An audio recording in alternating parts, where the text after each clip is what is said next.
பேர் என்ன செய்யணும்னு சொன்னால், என்னுடைய சொந்த வாகனத்தில் வந்து உம்ராவுக்காக வர்றோம்.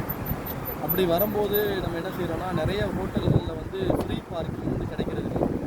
ஃப்ரீ பார்க்கிங் கிடைக்காதனால என்ன பண்ணுறோம்னா, இங்கே உள்ள சட்டங்கள் தெரியாதனால என்ன செய்கிறோம்னா, அந்த ஹோட்டல் பக்கத்தில் நிறுத்திட்டு ஹோட்டலை பார்க்கறதுக்காக போயிடுவோம். இல்லை ஏதாவது கேட்டு சொன்னால், இங்கே விதி எப்படி இருக்குன்னு சொன்னால், அரசாங்கம் வந்து அனுமதி இல்லாமல் எந்த ஒரு இடத்துலையும் வந்து வண்டியை வந்து பார்க் பண்ணக்கூடாது.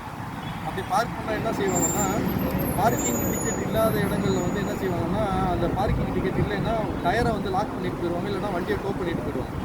அப்படி போயிடுச்சுன்னு சொன்னால் ஒரு 250 300 ரியாலிருந்து 400 ரியால் வரைக்கும் ஃபைன் கட்டினா மட்டும்தான் நம்ம வண்டியை வந்து திருப்பி எடுக்க முடியும்.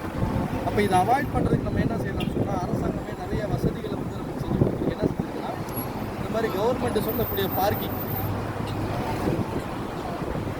இந்த பார்க்கிங் வந்து என்ன செஞ்சுருக்காங்க, அவாய்ட் பண்ணியிருக்காங்க. இந்த பார்க்கிங்கில் வந்து நம்ம எங்கேயாவது ஒரு பார்க்கிங் நம்ம வண்டியை இங்கே விட்டுருக்கோம், நம்ம விட்டுருக்கக்கூடிய நம்பர் வந்து 138 இந்த பார்க்கிங் நம்பர். இந்த பார்க்கிங் 137 எடுத்த பிறகு நம்ம வந்து என்ன பண்ணணும்னு சொன்னால், மவாக்கிஃப் அப்படின்னு சொல்லக்கூடிய ஒரு ஆப் இருக்குது.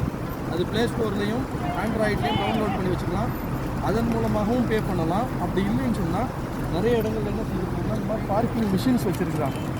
அந்த மிஷின்கள் மூலமாக வந்து நம்ம என்ன செய்யணும்னா, நம்ம பார்க்கிங்கு ஒரு ஹவருக்கு வந்து 10 ரியால் சார்ஜ் பண்ணுறாங்க. நம்ம வந்து தேவையில்லாமல் 350 400 ரியால் வந்து செலவு பண்ணுறதுக்கு போல ஒரு 10 ரியால் கொடுத்து நம்ம எங்கே போகணுமோ அந்த இடங்களில் வண்டியை பார்க் பண்ணிட்டு போகிறது சேஃபாக இருக்கும். இப்போ இந்த மாதிரி மிஷின்கள் வந்து வச்சுருக்காங்க. வச்சுருக்கக்கூடிய இடத்துல நம்ம என்ன செய்யணும்னு சொன்னால், இந்த இடத்துல வரக்கூடியதை வந்து இந்த என்டரை ப்ரெஸ் பண்ணணும். இந்த என்டரை ப்ரெஸ் பண்ண பிறகு இந்த மாதிரி வரும். அப்போ இதில் வந்து நமக்கு எத்தனை மணி நேரம் நமக்கு தேவை அப்படின்னு சொல்லி நமக்கு கேட்கும். அதில் வந்து நமக்கு 1 மணி நேரமா 2 மணி நேரமா 3 மணி நேரமா இந்த நம்பரை நீங்கள் ப்ரெஸ் பண்ணிங்கன்னா 1 மணி நேரத்துக்கு 1 மணி நேரம் ப்ரெஸ் பண்ணிங்கன்னா இப்போ 1 மணி நேரம் வந்துருச்சு. இந்த 1 மணி நேரத்துக்கு நீங்கள் என்ன செய்யணும்னா, காயினாக 10 ரியால் போடலாம், ஒரு ரியால் 50 திர்ஹமாக போடலாம். இல்லைன்னு சொன்னால் ரியால் 10 ரியாலாக போட்டுடலாம். இப்போ போட்ட பிறகு நீங்கள் என்ன செய்யணும்னா, உங்களுடைய பார்க்கிங் நம்பர் வந்து போடணும்.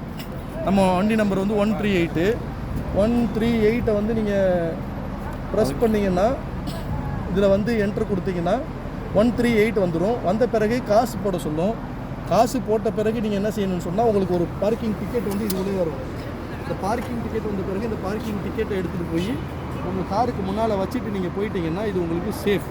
10 ரியாலோட முடிஞ்சிடும். நீங்கள் ஒரு இடத்துலேருந்து ஒரு இடத்துக்கு வரீங்கன்னா, ஒரு டாக்ஸி பிடிச்சிட்டு வந்தீங்கன்னா ஒரு 20 ரியால் ஆகிடும். திரும்பி போகிறதுக்கு 20 ரியால் 40 ரியால். அதுக்கு பதிலாக உங்கள் வண்டியை கொண்டு வந்துட்டு 1 மணி நேரம் நீங்கள் பார்க் பண்ணிவிட்டு 10 ரியால் பே பண்ணிவிட்டு அழகாக போயிடலாம். இது வந்து ரொம்ப வசதியாக இருக்கும்.